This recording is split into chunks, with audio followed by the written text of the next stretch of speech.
السلام علیکم ورحمۃ اللہ وبرکاتہ۔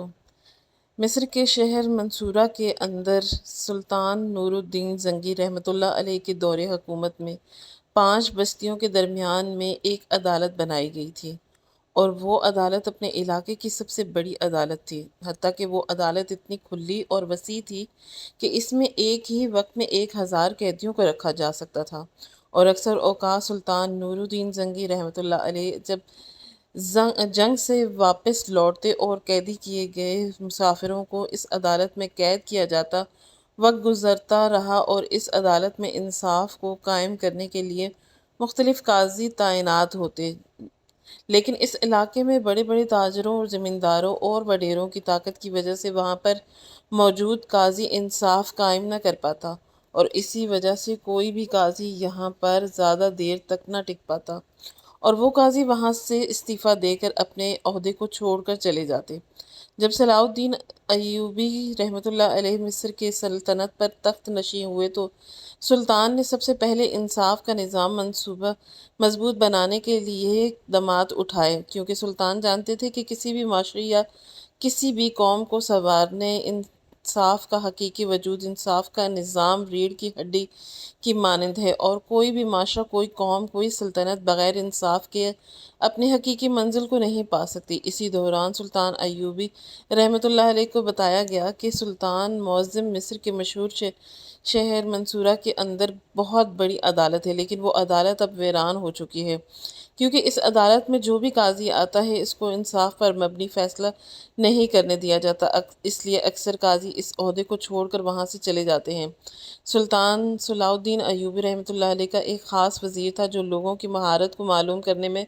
بہت ماہر تھا۔ وہ وزیر چند لمحوں میں آدمی کو دیکھ کر بتا دیتا تھا کہ یہ کام میں کس قدر مہارت رکھتا ہے۔ حتیٰ کہ اسی دوران سلطان کا ایک سردار نے تحفے میں گھوڑا دیا جو کہ عربی تھا۔ صلاح الدین ایوبی چونکہ جنگی محاذ میں ہر وقت مصروف تھے، لہٰذا سلطان کے پاس اس گھوڑے کو سدھارنے کے لیے وقت نہیں تھا، لیکن وہ وزیر جانتا تھا کہ سلطان کے علاوہ اس گھوڑے کو کون قابو میں کر سکتا ہے۔ اس وزیر نے بھرے دربار میں اپنی نظر دوڑائی اور سلطان کو فرمایا، حضور، فلاں ملازم جو کہ محل کی صفائی ستھرائی کا کام کرتا ہے، یہی اس گھوڑے کو سدھار سکتا ہے۔ تمام لوگ حیران ہو گئے کہ ایک عام سا ملازم عربی نسل کے گھوڑے کو کیسے سدھار سکتا ہے، لیکن اس وزیر کی باتوں اور اس ملازم کی کارکردگی سے ثابت کر دیا گیا کہ سلطان کا وزیر درست کہہ رہا تھا۔ اس نے چند دنوں کے اندر اس گھوڑے کو قابو میں کر لیا، اور اسی وجہ سے سلطان صلاح الدین ایوبی رحمۃ اللہ علیہ کا وہ وزیر سلطان کی نظروں میں بہت مشہور ہو گیا، اور اب سلطان جب بھی اس عہدے کا انتخاب کرنے لگتے تو اس عہدے کے لیے اہل بندے کو جانچنے کے لیے سلطان اس وزیر کو حکم دیتے۔ اس بار بھی سلطان صلاح الدین ایوبی رحمۃ اللہ علیہ نے اپنے اسی وزیر کو حکم دیا کہ جا کر اس عدالت کا معائنہ کرو، اور اس عدالت اور اس کے علاقے والوں کے مطابق وہاں پر ایک اہل اور باہمت بہادر قاضی تعینات کرو، تاکہ وہ کسی بھی وڈیرے، زمیندار، طاقتور آدمی کے نیچے نہ آئے اور انصاف پر مبنی فیصلہ کرے۔ وہ وزیر اپنے گھوڑے پر سوار ہوا اور اپنی منزل کی طرف روانہ ہو گیا۔ چند دنوں کے بعد وہ سلطان صلاح الدین ایوبی کے سامنے حاضر ہوا اور کہا کہ سلطان معظم، میں نے آپ کے حکم کے مطابق اس عدالت کے معیار کو سامنے رکھتے ہوئے ایک بہادر اور ایک نوجوان قاضی کو تعینات کر دیا ہے۔ سلطان نے کہا کہ ایک نوجوان قاضی کیسے اتنا بہادر ہو سکتا ہے؟ اس کے پاس تو کوئی تجربہ بھی نہیں۔ تو وزیر نے کہا کہ حضور، انصاف تجربے سے نہیں بلکہ بہادری اور عقل مندی سے ہوتا ہے، اور میرا یہ فیصلہ ایک دن درست ثابت ہو کر دکھائے گا۔ وقت گزرتا رہا اور اس قاضی کے فیصلوں نے ثابت کر دیا کہ سلطان کے وزیر نے اس عہدے کے لیے ایک اہل بندہ منتخب کیا تھا۔ وہ قاضی اتنا مشہور ہوا کہ سلطان ایوبی رحمۃ اللہ علیہ بھی اس سے ملنے کے لیے بےتاب ہو گئے۔ ہوا یوں کہ وہ قاضی عدالت سے کافی فاصلے پر رہتا تھا، اور اس قاضی کی عدالت میں آنے کے لیے گلیوں میں سے گزر کر آنا پڑتا تھا۔ اس کے پاس ایک اچھا اور قد آور گھوڑا تھا، اور قاضی صاحب کو گلیوں اور محلوں میں گزر کر آنا پڑتا تھا۔ ایک دن قاضی صاحب کو عدالت میں آنے میں دیر ہو گئی۔ تمام ملازم پریشان ہو گئے، اور ان میں سے ایک بوڑھا ملازم اپنے گھوڑے پر سوار ہوا تاکہ قاضی صاحب کو پتہ کر کے آئے، کہیں ایسا نہ ہو کہ راستے میں قاضی صاحب کو کسی مشکل کا سامنا کرنا ہوگا۔ وہ بزرگ ملازم اپنے گھوڑے پر سوار ہو کر ایک بستی کے پاس گیا تو دیکھا کہ قاضی صاحب اپنی آنکھوں سے پٹی اتار رہے تھے۔ وہ ملازم بڑا حیران ہو گیا۔ اس کے دل میں سوال اٹھا کہ آخر قاضی صاحب یہ کیا کر رہے ہیں، لیکن اس کے اندر اتنی ہمت نہ ہوئی وہ قاضی سے سوال کر سکے۔ پھر اس نے سوچا کہ ہو سکتا ہے کہ قاضی صاحب کی آنکھوں میں درد ہو، اس لیے قاضی صاحب نے اپنی آنکھوں پر پٹی باندھ رکھی ہو۔ اب جب عدالت قریب آ گئی تو اس نے اپنی آنکھوں سے پٹی کھول دی۔ وقت گزرتا رہا۔ ایک دن پھر اس نے سوچا کیوں نہ قاضی صاحب کو آزمایا جائے کہ کہیں قاضی صاحب ہر روز پٹی باندھ کر تو نہیں آتے، یا پھر اس دن اتفاق سے پٹی باندھ کر عدالت میں آئے تھے۔ ایک دن پھر قاضی صاحب عدالت میں کافی دیر سے پہنچے تو وہ بزرگ ملازم قاضی صاحب کی طرف روانہ ہو گیا۔ اتفاق سے وہی بوڑھا ملازم دوبارہ اسی مقام پر پہنچا تو قاضی صاحب اپنے گھوڑے سے اتر کر اپنی آنکھوں سے پٹی کھول رہے تھے۔ اب اس بوڑھے بزرگ سے رہا نہ گیا اور قاضی صاحب سے پوچھا کہ قاضی صاحب، اس دن بھی میں نے آپ کو گھوڑے سے اتر کر اپنی آنکھوں پر پٹی کھولتے ہوئے دیکھا، لیکن میں نے سمجھا کہ شاید آپ کی آنکھوں میں تکلیف ہوگی، اس لیے آپ نے پٹی باندھی ہے، لیکن آج پھر میں نے وہی منظر دیکھا ہے۔ یہ اتفاق نہیں ہو سکتا اور نہ ہی آنکھوں میں تکلیف کی وجہ سے ہو سکتی ہے۔ آخر آپ اپنے گھر سے لے کر یہاں تک پٹی کیوں باندھتے ہیں؟ اس کے پیچھے کیا راز ہے؟ تو قاضی صاحب مسکرانے لگے اور اے بابا جی، آپ جانتے ہیں کہ میری اس وقت عمر تقریباً 22 سال ہے اور میں اس وقت جوانی کے دور میں ہوں، اور آپ جانتے ہیں کہ میں جب عدالت کی طرف آتا ہوں تو مجھے راستے میں گلیوں سے گزرنا پڑتا ہے اور محلے کی گلیاں چھوٹی چھوٹی ہیں اور میں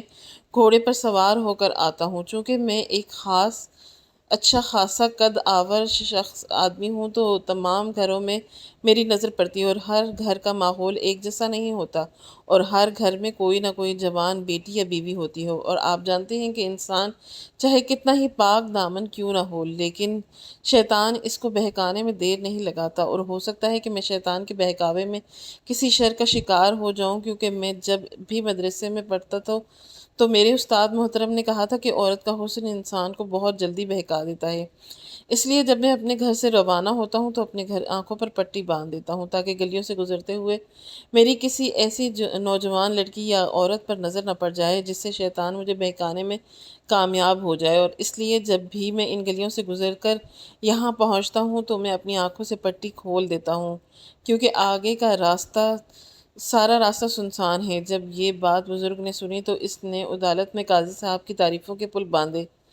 اور تمام لوگ قاضی صاحب سے اتنے متاثر ہوئے کہ یہ بات پورے منصورہ شہر میں پھیل گئی، اور پھر یہ بات چلتے چلتے سلطان صلاح الدین ایوبی رحمۃ اللہ علیہ کے دربار میں پہنچ گئی،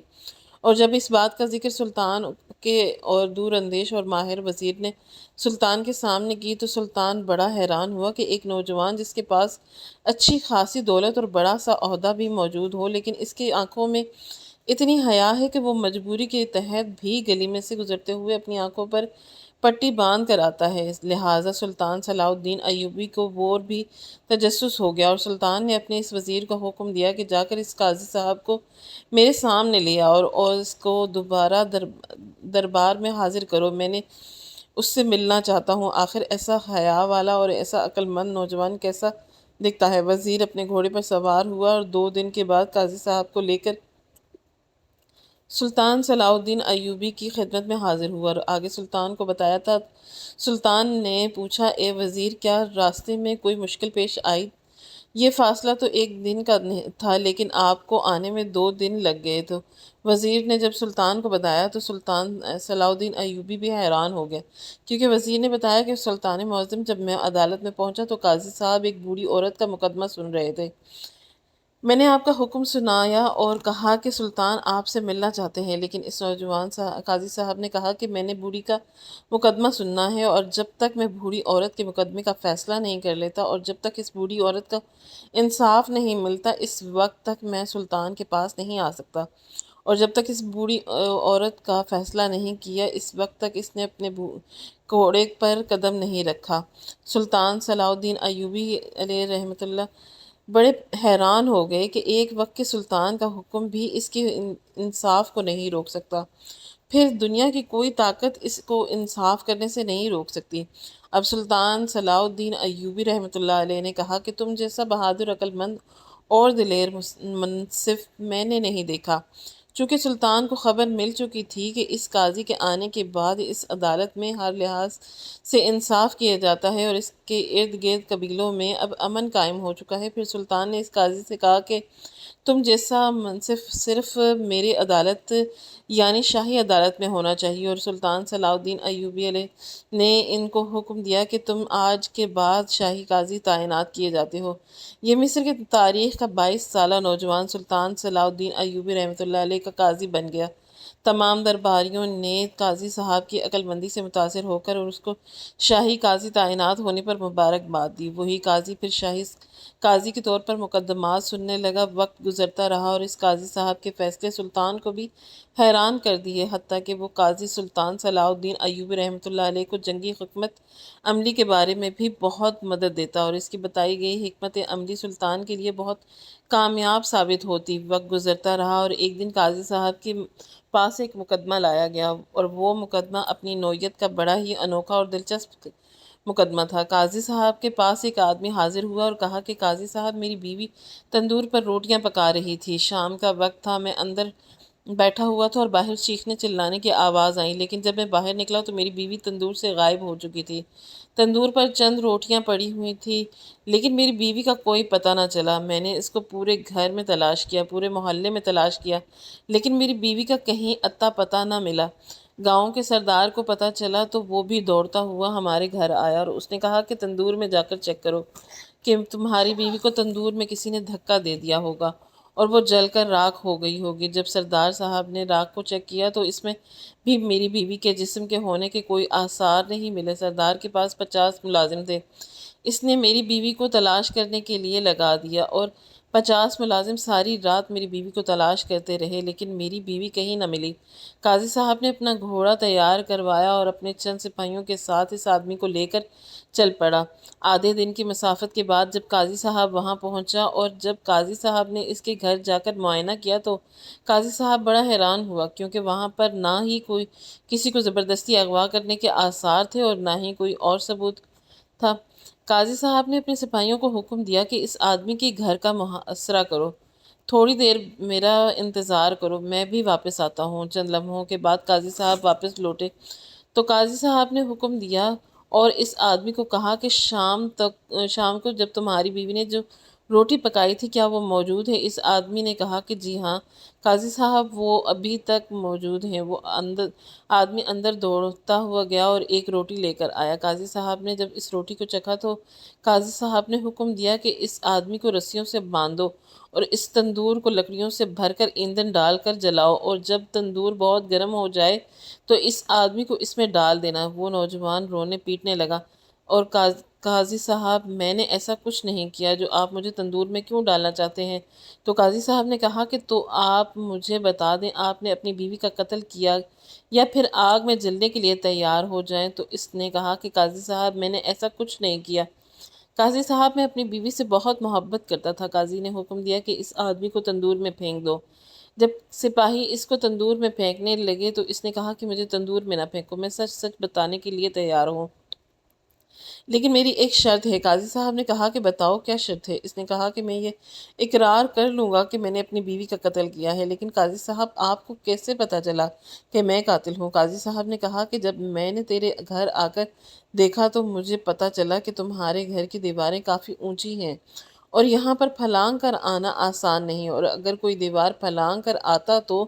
تمہارے ہوتے ہوئے تمہاری بیوی کو اغوا کر کے لے کے جانا ممکن نہیں تھا۔ اور جب یہ بات میرے دماغ میں آئی تو میں تمہارے گاؤں میں ارد گرد کے پڑوسیوں کے پاس گیا اور کہا کہ تم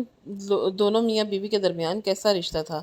کیا تم محبت کے ساتھ رہ رہے تھے یا کوئی اور بات تھی؟ تو انہوں نے مجھے بتایا کہ قاضی صاحب، اس نوجوان کی بیوی بہت بھلکڑ تھی اور جب بھی آٹا گوندتی تھی تو بھول جاتی تھی کہ اس میں نمک ڈال دیا یا نہیں، پھر وہ 2 دن 3 مرتبہ آٹے میں نمک ڈال دیتی اور اس کا شوہر اسے ہر روز اس وجہ سے مارتا کہ وہ آٹے میں نمک بہت تیز کر دیتی تھی۔ جب میں نے یہ بات سنی تو میں اسی وقت تیرے گھر آیا اور تم سے پوچھا کہ وہ روٹی موجود ہے، اور جب میں نے روٹی کھائی تو اس میں گاؤں والوں کے بتانے کے مطابق روٹی میں بہت زیادہ نمک تھا، اور مجھے معلوم ہو گیا کہ تم نے رات کو روٹی میں بہت زیادہ نمک ہونے کی وجہ سے اور روز روز کے اس جھگڑے سے تنگ آ کر اپنی بیوی کو خود مارا ہے، اور تم نے اس کے اغوا ہونے کا الزام لگا دیا تاکہ شک تم پر نہ جائے۔ یہ سن کر وہ آدمی بڑا حیران ہو گیا کہ مجھے نہیں پتا تھا کہ ایک ہی بھی ثبوت نہ چھوڑنے کے بعد بھی ایک روٹی کے نوالے سے قاضی صاحب مجھے پکڑ لیں گے۔ اور جب سلطان صلاح الدین ایوبی کو قاضی صاحب کی اس عقل مندی کے فیصلے کے بارے میں بتایا گیا تو سلطان نے قاضی صاحب کو انعام و کرام سے نوازا اور کہا کہ جب تک آپ جیسے قاضی صاحب موجود ہیں اگر مجرم پہاڑ کے نیچے بھی چھپ جائے تو بچ نہیں پاتا۔ کہ وہی قاضی صاحب وقت کے ساتھ ساتھ سلطان صلاح الدین ایوبی رحمۃ اللہ علیہ کا بہت بڑا تجربے کار، محنتی درویش، دور اندیش اور ایماندار بن گیا، اور وہی قاضی صاحب سلطان کی بہت سی فتوحات میں مدد کرتا، اور بہت سی روایات میں ملتا ہے کہ وہی قاضی صاحب سلطان صلاح الدین ایوبی رحمۃ اللہ علیہ کا کماندار بننے کے بعد سلطان کے ساتھ ایک جنگ میں شہید ہو گیا تھا، اور اس نے سلطان صلاح الدین ایوبی رحمۃ اللہ علیہ کو آخری وقت ایک نقشہ دیا تھا۔ اس نقشے میں بہت سارا سونا چھپا ہوا تھا۔ وہ سونا اس قاضی صاحب کو اپنی ملکیت میں ملا تھا، لیکن اس نے وقت آنے پر وہ سونا بھی سلطان صلاح الدین ایوبی کی خدمت میں پیش کر دیا تھا کہ یہ مسلمانوں اور اسلام کی سربلندی پر خرچ ہونا چاہیے۔